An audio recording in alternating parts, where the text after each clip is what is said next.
La civilisation atlante a existé pendant un peu plus de 240 000 ans, et pour la plupart d'entre nous vivant actuellement sur la Terre, nous avons tous fait l'expérience d'y vivre.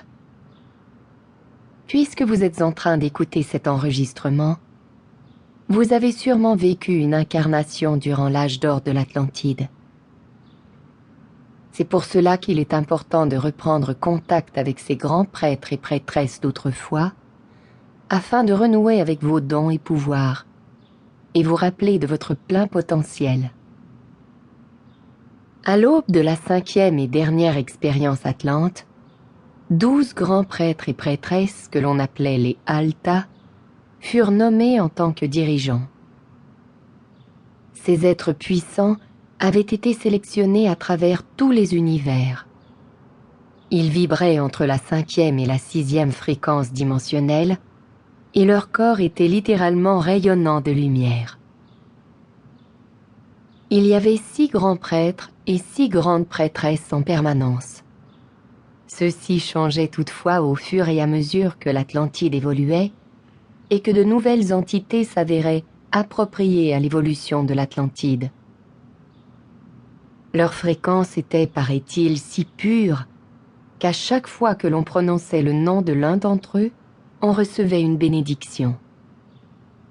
Leur pouvoir était pour ainsi dire incroyable. Chacun d'entre eux était responsable de l'une des 12 régions de l'Atlantide.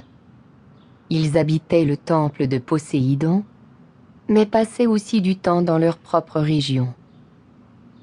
Durant l'âge d'or, ces dirigeants n'avaient qu'un seul objectif: servir le peuple pour son plus grand bien.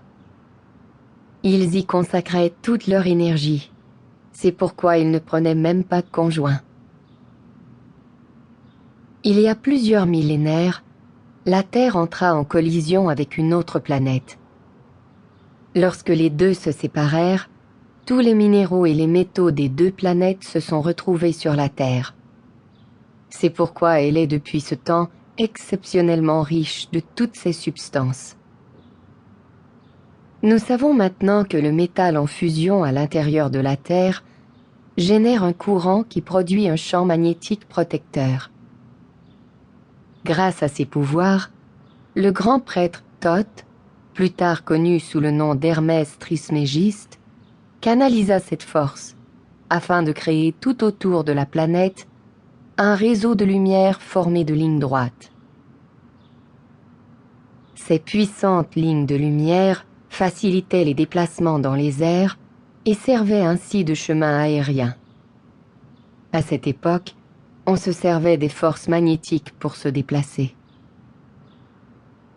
Thoth établit les lois spirituelles originelles de la Terre, qui furent par la suite simplifiées sous forme de 33 lois spirituelles et 3 lois transcendantales. Il enseigna également aux premiers habitants que le cosmos tout entier répond à certaines harmonies et combinaisons de notes, de sorte que l'on peut guérir grâce à des mélodies et des rythmes spécifiques. Quant au grand prêtre Poséidon, dieu de la mer, il se servit de son pouvoir pour faire jaillir de l'océan Atlantique la chaîne de montagnes sur laquelle fut construit le temple de Poséidon. Mais lors de la chute de l'Atlantide, il donna l'ordre aux marées de submerger le continent. Durant son âge d'or, l'Atlantide fut recouverte d'un dôme de cristal.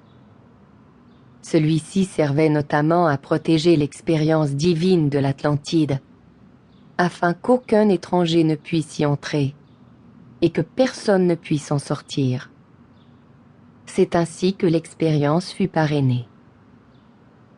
Le dôme de cristal servait aussi à maîtriser le climat.